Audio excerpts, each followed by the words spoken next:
क्या एक विश्वासी एक अविश्वासी से शादी कर सकता है? बहुत सारे लोग कहते हैं कि हाँ, एक विश्वासी दूसरे अविश्वासी से शादी कर सकता है, लेकिन बहुत सारे लोग ये भी कहते हैं कि एक विश्वासी दूसरे अविश्वासी से शादी नहीं कर सकता है। आखिरकार इन दोनों में सही कौन है? तो बाइबल इसके बारे में क्या कहती है? बाइबल क्या बताती है? क्या एक विश्वासी एक अविश्वासी से शादी कर सकता है कि नहीं कर सकता है? हेलो दोस्तों, आप सभी को प्रभु यीशु मसीह के नाम में जय मसीह की, परमेश्वर के नाम की स्तुति और महिमा हो। फिर से मैं आप सभी का स्वागत करता हूं हमारे एक और नए वीडियो में। दोस्तों, आज जो हमारा इस वीडियो का टॉपिक है, जो विषय है, वो बहुत ही ज़रूरी विषय है हर उस व्यक्ति के लिए जो प्रभु यीशु मसीह पर विश्वास करता है।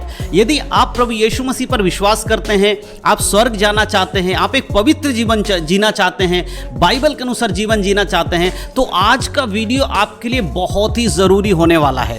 क्योंकि हम सब जानते हैं कि केवल विश्वास कर लेने से ही कोई स्वर्ग नहीं जाएगा, उसके साथ साथ उसे बाइबल के अकॉर्डिंग जीवन जीना भी बहुत ही ज़रूरी है। सिर्फ आप अपने आप को मसीह कह लेंगे, इससे आपका उद्धार पूरा नहीं होता है।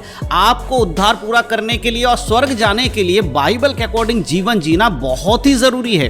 और बाइबल में बहुत सारी ऐसी बातें हैं जिन्हें समझना बहुत ज़रूरी है। इसीलिए आज की वीडियो में मैं आपको कुछ ऐसी इंपॉर्टेंट बात बताने वाला हूं जिसके विषय में बहुत सारे लोग विचार करते हैं, बहुत सारे लोग सोचते हैं, लेकिन उनको सही आंसर उसका नहीं मिलता है। इसलिए आज मैं इस वीडियो के माध्यम से बताने वाला हूं। तो आज जिस विषय पर मैं बात कर रहा हूं वो है कि एक मसीह व्यक्ति यानी एक विश्वासी क्या अन्य जाति में शादी कर सकता है कि नहीं। चाहे वो भाई हो या बहन हो, कोई भी जो कोई यीशु पर विश्वास करता है, अगर उसकी शादी नहीं हुई है, क्या वो किसी ऐसे व्यक्ति से शादी कर सकता है जो कि यीशु मसीह पर विश्वास नहीं करता हो। तो आज इस वीडियो के माध्यम से मैं आपको क्लियर करने वाला हूं बाइबल के वचन के द्वारा कि एक विश्वासी एक अविश्वासी से शादी कर सकता है या नहीं कर सकता है। तो इसके लिए आपको वीडियो को पूरा देखना होगा और जो वचन आज मैं आपको बाइबल के अंदर से बताने वाला हूं उनको बड़े ध्यान से सुनना और समझना होगा, तब आप अच्छे से समझ जाएंगे कि एक विश्वासी अविश्वासी से शादी कर सकता है कि नहीं कर सकता है। तो चलिए दोस्तों, देर नहीं करते हुए आज के इस वीडियो को हम सब मिलकर शुरू करते हैं। दोस्तों, जैसे कि मैंने वीडियो की शुरुआत में आपको बता दिया है कि आज हम बात करने वाले हैं एक विश्वासी अविश्वासी से शादी कर सकता है या नहीं कर सकता है। जी हाँ दोस्तों, इसके ऊपर मैंने अपने चैनल के कम्युनिटी टैब में एक पोल डाला था आज से कुछ दिन पहले, और मैंने ये सवाल पूछा था आप लोगों से कि क्या एक विश्वासी अविश्वासी से शादी कर सकता है या नहीं कर सकता है। तो आप में से बहुत सारे लोगों ने उसमें आकर वोट किया और हमें बताया कि क्या एक विश्वासी अविश्वासी से शादी कर सकता है या नहीं कर सकता है, जिसमें से 18% लोगों ने इस बात पर वोट किया था कि हाँ, एक विश्वासी अविश्वासी से शादी कर सकता है। लेकिन वहीं पर दूसरी तरफ 82% लोगों ने 82% लोगों ने यह कहा था कि एक विश्वासी एक अविश्वासी से शादी नहीं कर सकता है। तो आज मैं इस वीडियो के माध्यम से आपको बताने वाला हूं कि आखिरकार एक विश्वासी अविश्वासी से शादी क्यों नहीं कर सकता है। तो बड़े ध्यान से वीडियो को देखिएगा। उसके लिए मैं कुछ बातें, कुछ वचन आज आपको बताने वाला हूं। बहुत सारे लोगों ने मुझे कमेंट करके ये बोला था कि आपको बाइबल की नॉलेज नहीं है, आप नहीं जानते हो कि बाइबल में लिखा है कि भाई एक विश्वासी एक अविश्वासी से शादी कर सकता है। अगर एक विश्वासी किसी अविश्वासी से शादी करेगा तो वो शादी के बाद उस अविश्वासी, चाहे वो बहन हो या भाई हो, उसे प्रभु यीशु मसीह के बारे में बताकर अपने प्रभु यीशु मसीह के ऊपर विश्वास को ला सकता है। लेकिन मेरे प्रियो, ऐसे सोचने वालों, याद रखो कि परमेश्वर का वचन हमें इस चीज की इजाजत नहीं देती है कि हम एक अविश्वासी से शादी करें अगर हम प्रभु पर विश्वास करते हैं। तो जो लोग ये कहते हैं कि जब हम एक विश्वासी होकर अविश्वासी से शादी करेंगे तो वो हमारे घर में आएगा तो हम उसे प्रभु के बारे में बताएंगे और वो प्रभु को ग्रहण कर लेगा, लेकिन इससे ज्यादा चांस ये है कि आप जब किसी अन्य जाति में किसी अविश्वासी से शादी करेंगे तो आप प्रभु को छोड़कर उनके साथ भी तो जा सकते हैं, इसकी भी तो संभावना अधिक है। तो इसीलिए आज मैं वचन के द्वारा बताने वाला हूं कि एक विश्वासी अविश्वासी से शादी क्यों नहीं कर सकता। इसके लिए हम बाइबल में से एक वचन पढ़ेंगे, व्यवस्था विवरण की किताब, उसका 7 अध्याय और उसका 3 और 4 आयत। यहां पर इस प्रकार से लिखा है, और ना उनसे ब्याह शादी करना, और ना तो अपनी बेटी उनके बेटों को ब्याह देना, और ना उनकी बेटी को अपने बेटे के लिए ब्याह लाना, क्योंकि वे तेरे बेटे को मेरे पीछे चलने से बहकाएंगी और दूसरे देवताओं की उपासना करवाएंगी और इस कारण यहोवा का कोप तुम पर भड़क उठेगा और वह तेरा शीघ्र सत्यानाश कर डालेगा। परमेश्वर का वचन यहाँ पर साफ रीति से कहता है, जब परमेश्वर ने इजरायलियों को जो नियम दिया परमेश्वर के पीछे चलने का मूसा के द्वारा, तो वहाँ पर परमेश्वर इजरायलियों को यानी कि परमेश्वर के लोगों को चेतावनी दे रहे थे। ये बता रहे थे कि तुम जो मेरे लोग हो, तुम अन्य जातियों में यानी कि दूसरे लोगों में अपने बच्चों की शादी नहीं करना, चाहे वो तुम्हारी बेटी हो या बेटा हो। तो आज इस वचन के द्वारा नए नियम की कलीसिया को यह समझना बहुत जरूरी है। अगर आप प्रभु यीशु मसीह पर विश्वास करते हैं, आपके चाहे बेटा हो या बेटी हो, आपको याद रखना होगा कि आपके बच्चों के लिए परमेश्वर ने उत्तम जीवन साथी रखा है। आप किसी दूसरे चीज में जाकर अगर अपने बच्चों की शादी करते हैं तो याद रखिए परमेश्वर का वचन क्या कहता है कि तुम्हारी चाहे बेटी हो या बेटा हो, जब किसी दूसरे यानी कि अविश्वासी के संग उसका शादी होगा तो अविश्वासी तो प्रभु पर विश्वास नहीं करता है, तो वो क्या करेगा कि आपके बच्चों को अपने जिस पर वो विश्वास करते हैं उनकी ओर खींचेगा, उनसे वो काम करवाएगा जो वचन के विरोध में है।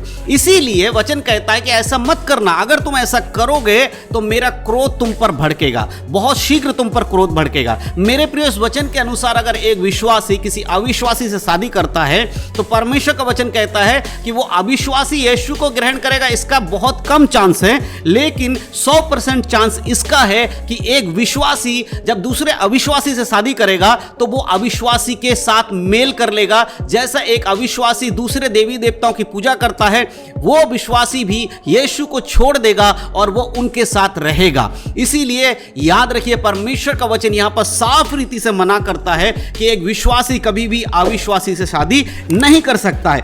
एक और चीज मैं आपको बताना चाहता हूं कि जो विश्वासी होता है वो किस पर विश्वास करता है, वो प्रभु यीशु मसीह पर विश्वास करता है। लेकिन जो अविश्वासी होता है वो किस पर विश्वास करता है, वो संसार में मनुष्य के द्वारा बनाई हुई ईश्वर यानी कि मूर्तियों की पूजा करता है और मूर्तियों पर विश्वास करता है। जबकि परमेश्वर के लोगों को मूर्ति पूजा के विरोध में मना किया गया कि आपको मूर्ति पूजा नहीं करनी है। परमेश्वर की आज्ञा है तो मुझे छोड़ दूसरों को ईश्वर करके नहीं मानना। इसीलिए जो व्यक्ति मूर्ति पूजा करता है उनके संग परमेश्वर के लोगों की कोई भी मेलजोल या उनके शादी विवाह का नहीं होना चाहिए। मेलजोल का मतलब यह नहीं है कि मित्रता ना हो, बातचीत ना करो। शारीरिक जो एक जुड़ाव होता है, शादी का मतलब होता है कि दो लोगों को एक कर देना। तो उस पर मैं आज आपको बताने वाला हूं। इसीलिए एक वचन मैं आपको पढ़कर सुनाना चाहता हूं। अगर आप आएंगे यिर्मयाह की किताब और उसका 2 अध्याय 27 आयत को पढ़ेंगे तो यहां पर देखिए परमेश्वर का वचन कहता है, वे काठ से कहते हैं तू मेरा बाप है और पत्थर से कहते हैं तूने मुझे जन्म दिया है। इस प्रकार उन्होंने मेरी ओर मुंह नहीं पीठ ही फेरा है, परंतु विपत्ति के समय वे कहते हैं उठ हमें बचा ले। देखिए यहां पर परमेश्वर कहता जो अन्य जाति के लोग हैं, जो प्रभु पर विश्वास नहीं करते, उनके लिए उनका ईश्वर क्या है, मूर्ति उनका ईश्वर है। वो काठ की लकड़ियों से बनी हुई मूर्तियों कहते हैं कि आप हमारे पिता हैं, और मूर्तियों को ही कहते हैं कि आपने हमें जन्म दिया। जो पत्थर की मूर्ति उनको ही कहते हैं आपने हमें जन्म दिया है। और इस प्रकार से उनकी जो पूजा पाठ करते हैं और वो परमेश्वर को, सच्चे परमेश्वर को नहीं जानते हैं। तो ऐसी चीजों से एक मसीह व्यक्ति जो परमेश्वर को जानता है वो कभी भी मूर्ति पूजा नहीं करता है, वो यीशु मसीह पर विश्वास करता है, परमेश्वर पर विश्वास करता है। तो इस वचन के अनुसार हमें समझना होगा कि कोई भी व्यक्ति जो मूर्ति पूजा करता है उसके साथ मसीह लोगों की शादी नहीं की जा सकती है। बाइबल के अकॉर्डिंग ये मना है। एक विश्वासी को एक विश्वासी के साथ ही शादी करना चाहिए, अविश्वासी के साथ उसका कोई मेल जोल नहीं है। परमेश्वर का वचन साफ रीति से कहता है। अगर मैं आपके लिए एक और वचन पढ़ूं, व्यवस्था विवरण में अगर हम आते हैं उसके 7 अध्याय और 7 अध्याय के 9 से लेकर 11 तक अगर हम पढ़ेंगे तो वहां पर देखिए क्या लिखा है, इसलिए जान रख कि तेरा परमेश्वर यहोवा ही परमेश्वर है। यह विश्वास योग्य ईश्वर जो उससे प्रेम रखते हैं और उसकी आज्ञा मानते हैं, उनके साथ वह हजारों पीढ़ी तक अपनी वाचा का पालन करता और उन पर करुणा करता रहता है। और जो उससे बैर रखते हैं वह उनके देखते उनसे बदला लेकर नष्ट कर डालता है। अपने बैरी के विषय में वह विलंब ना करेगा, उसके देखते ही उसे बदला लेगा।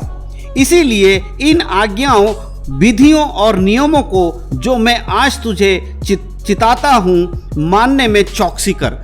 परमेश्वर का वचन यहाँ पर साफ रीति से कहता है कि हमारा जो प्रभु यीशु मसीह पर विश्वास करते उन लोगों का एक ही परमेश्वर है, वो है यहोवा परमेश्वर।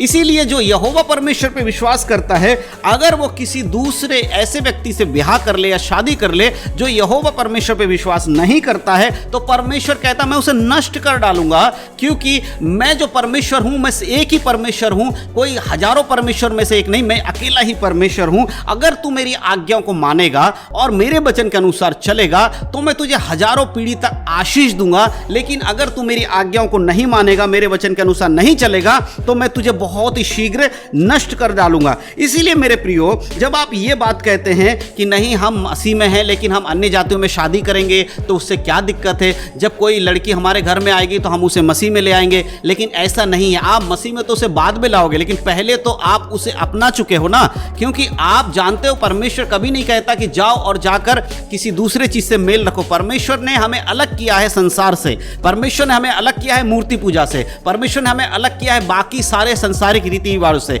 इसीलिए अगर आप पहले उस चीज को करते और बाद में अगर आप कहेंगे नहीं जी हमने तो उसको अपने प्रभु यीशु मसीह के बारे में बताया, अब उन्होंने विश्वास कर लिया, ऐसा नहीं होता है। इसीलिए आप अपनी सोच और समझ का सहारा ना ले, वचन क्या कहता है उस पर ध्यान रखिए। अब मैं आपको कुछ ऐसे वचन बताने वाला हूं जो नए नियम में लिखा गया है, इनको ध्यान से पढ़िए, ध्यान से समझने की कोशिश करिए, तब आपको बड़े अच्छे से क्लियर हो जाएगा कि परमेश्वर का वचन क्या कहता है। अगर हम दूसरा कुरिन्थियों की पत्री और उसका 6 अध्याय 14 आयत से लेकर 18 आयत तक पढ़ेंगे तो यहां पर आपको क्लियर हो जाएगा कि परमेश्वर नए नियम में क्या कहता है। तो बड़े ध्यान से इस वचन को सुनिएगा और समझने की कोशिश करिएगा। तो यहां पर इस प्रकार से लिखा गया है, अविश्वासियों के साथ असमान जुए में ना जुतो, क्योंकि धार्मिकता और अधर्म का क्या मेलजोल, या ज्योति और अंधकार की क्या संगति, और मसीह का बलियाल के साथ क्या लगाव, या विश्वासी के साथ अविश्वासी का क्या नाता, और मूर्ति के साथ परमेश्वर के मंदिर का